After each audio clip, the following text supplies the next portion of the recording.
எந்த ஒரு செயலையும் வெற்றிகரமாக செஞ்சு முடிக்கிறதுக்கான ரகசியத்தை தெரிஞ்சுக்கணும்னா இந்த வீடியோவை கண்டிப்பாக பாருங்கள். ஒரு நாட்டில் ஒரு இளவரசன் இருந்தான். அவனோட வாழ்வீசும் திறமைக்கு அந்த நாடே ஈடு கொடுக்க முடியாது. அந்த அளவுக்கு சிறந்த போர் வீரன். ஒரு நாள் அரண்மனையில் வாள் பயிற்சி செஞ்சிட்டு இருந்தப்போ எலி ஒன்று குறுக்க ஓடிச்சு. அதை பார்த்த இளவரசன் அந்த எலி மேலே வாழை வீசுறான். ஆனால் அந்த எலி தப்பிச்சு ஓடிடுச்சு. அதை துரத்திட்டே போன இளவரசன் மீண்டும் அந்த எலி மேலே வாழை வீசுறான்.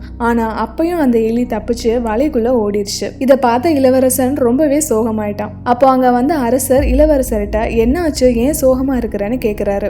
இந்த நாடே என்னோட வாழ்வீசும் திறமைக்கு ஈடு கொடுக்க முடியாதப்போ சாதாரண எலியை என்னால கொல்ல முடியலையேன்னு இளவரசர் சொல்றாரு. இதை கேட்ட அரசர் சிரிச்சிட்டே சொல்றாரு, ஒரு எலியை கொல்றதுக்கு எதுக்கு வாள் பயிற்சி, நம்ம அரண்மனையில இருக்கிற பூனைகளே போதுமேனு. அந்த அரண்மனை பூனைகளையும் கொண்டு வராங்க. அந்த பூனைகளும் எலியை வேட்டையாட முயற்சி பண்ணுச்சு. ஆனால் அந்த எலி சுலபமாக அந்த பூனைகள்கிட்ட இருந்து தப்பிச்சு ஓடிடுச்சு. இப்போ இந்த அரசர் இளவரசர் 2 பேருமே சோகமாயிட்டாங்க. அப்போ அங்கே வந்த மந்திரி அரசர்கிட்ட நடந்ததை கேட்டு தெரிஞ்சுக்கிறாரு. நம்ம நாட்டில் இருக்கிற பூனைகள்லாம் எதுக்குமே உதவாது. ஜப்பான், பாரசீகம் போன்ற நாடுகளில் இருக்கிற பூனைகள்லாம் புலி உயரத்தில் இருக்கும். அந்த பூனைகளை நம்ம கொண்டு வரலான்னு மந்திரி ஆலோசனை சொல்கிறாரு. அது போலவே அந்த நாட்டில் இருக்கிற பூனைகளை கொண்டு வராங்க. ஆனால் அந்த பூனைகள்கிட்ட இருந்தும் எலி சாமர்த்தியமாக தப்பிச்சு வலைக்குள்ளே ஓடிடுச்சு. ஒரு எலிக்கு இவ்வளோ திறமையான எல்லாரும் ஆச்சரியமாக பார்த்துட்டு இருந்தாங்க.